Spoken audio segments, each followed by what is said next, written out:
చాలా మంది అంటుంటే విన్నాను సార్ నేను. ఏంటంటే పాల బిందెల వాళ్ళ దగ్గర లేకపోతే గేదెల దగ్గర తీసుకొచ్చి గేదెల్ని ఇంటికి తీసుకొచ్చి కూడా కొంతమంది ఎక్స్ట్రాక్ట్ చేసి పోస్తా ఉంటారు. అలాంటి వాటికంటే కూడా ప్యాకెట్ పాలే బెటరు అని చెప్పి విన్నాను. నిజమేనా సార్? ఎందుకు అలా?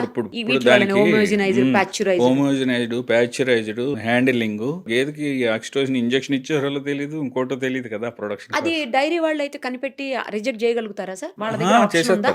మిల్క్ వరకు చాలా లేయర్స్ లో మాక్సిమం అందులో ఆక్సిటోసిన్ ఉందా, హానికరమైన పదార్థాలు ఏమైనా ఉన్నాయి అన్ని గేదెల్లో వాటిల్లో సార్ వాటికి ఏదైనా జబ్బు చేసినప్పుడు యాంటీబయాటిక్స్ యూస్ చేస్తారు కదా, ఆ యాంటీబయాటిక్స్ యూస్ చేసినప్పుడు 1 వీక్ 10 days వరకు పాలు వీటికి తీసుకురాకూడదంట. అసలు అయితే డైరీకి పోయకూడదు, ఎవరికి అమ్మకూడదంట. బట్ అవి కూడా అమ్మేసినప్పుడు యాంటీబయాటిక్స్ కూడా ట్రేస్ అవుతుంది. ట్రేస్ అవుతాయి సార్ ఇందులో డైరీలో?